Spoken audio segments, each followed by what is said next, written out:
திரு சுவாமிநாதன், நீங்க எப்படி புரிஞ்சுக்கிறீங்க இப்போ இந்த காட்சிகளை எல்லாம்? டிடிவி தினகரன் அவருடைய பேச்சாகட்டும், திருமாவளவன் சொல்றதாகட்டும், இதெல்லாம் கனெக்ட் பண்ணி பார்க்கும்போது உங்களுக்கு என்ன புரிய வருது?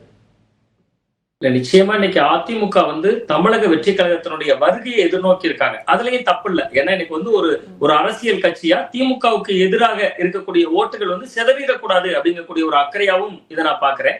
அந்த வகையில எடப்பாடி பழனிசாமி அவர்கள் இன்னைக்கு தமிழக வெற்றி கழகம் அதிமுகவோட கூட்டணிக்கு வரணும் அப்படின்னு நம்பிக்கையோட காத்திருக்காரு. ஆனா அதுல கொஞ்சம் மிதமிஞ்சி அவர் அந்த தன் தரப்பு தொண்டர்களை உற்சாகப்படுத்துறதுக்காக அந்த பிள்ளையார் சொல்லி போட்டுட்டோம் அது போன்ற வார்த்தைகள் எல்லாம் அவர் தன் தரப்பு தொண்டர்களை உற்சாகப்படுத்துறதுக்காக மட்டும்தான் பேசுறாரு. அந்த மாதிரியான எந்த நடவடிக்கையுமே இதுவரையும் தமிழக வெற்றி கழகம் உங்களுக்கு எந்த சிக்னலும் கொடுக்கல அப்படின்னு தான் நான் புரிஞ்சுக்கிறேன். அதுக்கு உதாரணம் உங்களுக்கு ஆதவர்ஜுனா செய்தியாளர்கள் சந்திப்பிலே சொல்றாரு, நாங்க 16 நாள் துக்கத்துல இருக்கோம், அதுக்கு பின்புதான் நாங்க எந்த விஷயம்னாலும் பண்ணுவோம் அப்படின்னு ஒரு காமனா இந்த கரூர் சம்பவம் எல்லாத்தையும் முன்வைத்து அவர் சொல்றாரு. 16 நாள் துக்கத்துல இருக்கக்கூடிய ஒரு கட்சி முதல்ல கூட்டணிக்கவர்களோடு எந்த பிள்ளையார் சொல்லி போட்டிருப்பாங்க என்பது ஒரு விவாதத்துக்குரியது. அது அதே நேரத்துல அதிமுக தன் தரப்பு தொண்டர்களை உற்சாகப்படுத்த அவர் சொல்றாரு. அந்த புள்ளி அதுல அது. ரெண்டாவது பாத்தீங்கன்னா டிடிவி தினகரன் அவர்கள் சொல்லக்கூடியது, ஒருவேளை தமிழக வெற்றி கழகம் வந்துருச்சுன்னா பிஜேபி கூட்டணியை விட்டுருவாரு. எடப்பாடி பழனிசாமி அவர்கள் வந்த உடனேயே இதே பாரதிய ஜனதா கட்சி டிடிவி தினகரன் அவர்களே விட்டுருச்சே, ஓ பன்னீர்செல்வம் அவர்களே விட்டுருச்சே. அப்ப பொதுவா அரசியல் கணக்கை பொறுத்தவரை யாருக்கு அதிக வாக்குகள் இருக்கோ அவர்கள் கிடைக்கிற பொழுது மற்றவர்களை அவர்களை அணைத்துக் கொள்றதுதான் அரசியல் கட்சிகளுடைய வரவு. இப்ப எடப்பாடி பழனிசாமி அவர்களுக்கு வெற்றி முக்கியம். விஜய் அவர்கள் கொள்கை எதிரியாக பாஜகவை அறிவித்திருக்கிறார். பாஜக ஆனா என்ன பண்றாங்கன்னா தொடர்ச்சியா விஜய் அவர்களுக்கு ஆதரவு நிலைப்பாட்டு எடுக்கிறாங்க. அவங்களும் சிபிஐ விசாரணை கேட்கிறாங்க. எனக்கு ஒரு சின்ன குறுக்கீடு. திரு அய்யநாதன் அவர்கள் சொல்லும் போது, ஒருவேளை விஜய் வருகிறார், தாவேகா அதிமுக பாஜகவோட கூட்டணிக்கு வருது அப்படின்னா 3 கட்சி இணைந்துதான் இருக்கும், பாஜகவை அவங்க கழட்டி விடுறதுக்கான வாய்ப்பு எல்லாம் இல்ல அப்படின்றது அவருடைய பார்வையா இருக்கு. இல்ல ஒருவேளை பாஜகவில இருந்து வெளிவந்துதான் அதிமுகவும் தாவேகாவும் இணையணும் அப்படின்னு இருந்ததுன்னா அதுக்கான வழி இருக்கா அதிமுகவுக்கு? அப்படி விட்டுருவாங்களா பாஜக அவ்வளவு ஈஸியா? நிச்சயமா. இப்ப நீங்க பாத்தீங்கன்னா அவங்க பாஜக அப்படி ஏதாவது நடந்துடக்கூடாது அப்படிங்கறதுல ரொம்ப தெளிவா இருக்காங்க. ஏற்கனவே அதிமுக தாவேகா பேச தொடங்குகிற பொழுதுதான் இந்த பாஜக கூட்டணியை உறுதி செஞ்சிருந்தாங்க தொடக்க காலத்துல. இப்பவும் பாத்தீங்கன்னா கரூர் சம்பவத்துக்கு பின்பு பீகார் தேர்தல் இருக்க போது பாஜக பீகார் தேர்தலை கவனம் செலுத்தாம அவசரமா பைஜெயந்த் பாண்டாவை இங்க தமிழ்நாட்டுக்குள்ள கொண்டு வர்றாங்க, பொறுப்பாளராக போடுறாங்க. அவர் போய் எடப்பாடி பழனிசாமி தரப்ப பாக்குறாங்க. இது எல்லாமே ஒருவேளை இப்படி நடந்துடக்கூடாது அப்படிங்கக்கூடிய ஒரு முன்னெச்சரிக்கை பாஜக தரப்புல இருக்கு.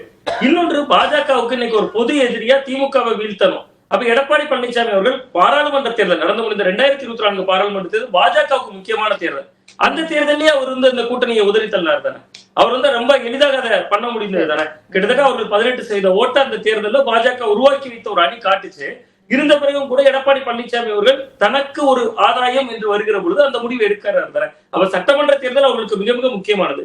விஜய் உள்ள வர்றதுக்கு உண்மையிலேயே பாஜக கொள்கை எதிரி என்பது ஒரு இடையூறா இருக்கும். இப்ப பொதுவா ஒரு தேர்தல் என்பது ஒரு குறுகிய கால கணக்கீடு, ஒரு நீண்ட கால கணக்கீடு.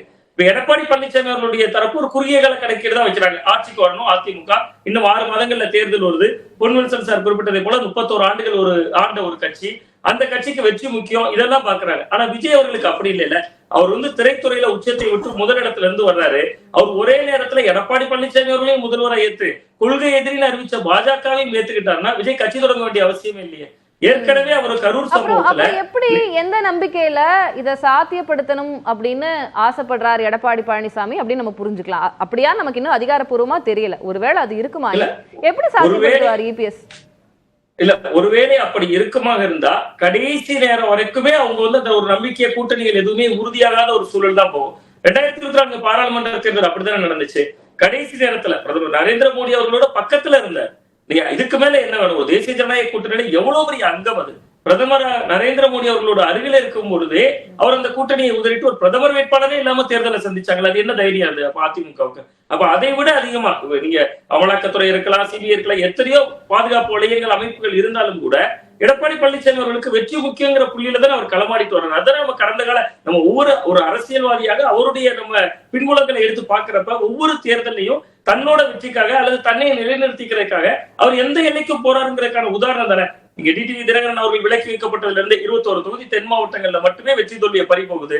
ஆனாலும் அவர் அதுக்கு பின்பு கூட அவர் அதை பொருட்படுத்தல. தன்னோட ஒரு இலக்குன்னு ஒன்று அவரை பிக்ஸ் பண்ணிட்டாருன்னா நிச்சயமா அவர் அந்த நிலைப்பாட்டை நோக்கி அவர் நகர்வார். நம்ம இன்னைக்கு அதிமுக தாவேகா கூட்டணி கேள்விக்குறி இப்ப நம்ம அதை மையமா வச்சு நம்ம விவாதிக்கிறதுனால இப்போ ஒருவேளை தாவேகா வருகிறது அப்படின்னு நம்ம புரிஞ்சுக்கோமே, அப்போ அந்த சிஎம் கேண்டிடேட் அப்படின்ற ஒரு விஷயம் இருக்கு. யார் தலைமையில இந்த கூட்டணி இருக்க போகிறது அப்படின்ற விஷயம் இருக்கு. ஒருவேளை விஜய் இங்க அதிமுகவுக்கு வந்தாரு அப்படின்னா அது அதிமுகவை பலவீனமாகத்தான் காட்டும் அப்படின்ற ஒரு பார்வையும் இருக்கு. அதையெல்லாம் எப்படி சரி பண்ணுவார் இபிஎஸ்?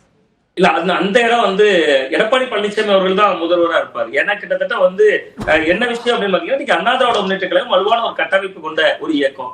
நடந்து முடிந்த நாடாளுமன்ற தேர்தல்ல முதல்வர் வேட்பாளராக இருப்பார். கேசிபி சார் முதல்வர் வேட்பாளராக இருப்பார் சார் அந்த கூட்டணிக்குள்ள. ஏன் அப்படி சொல்றேன் அப்படின்னா, விஜய் அவர்கள் அந்த புள்ளியில சமரசமா வரல.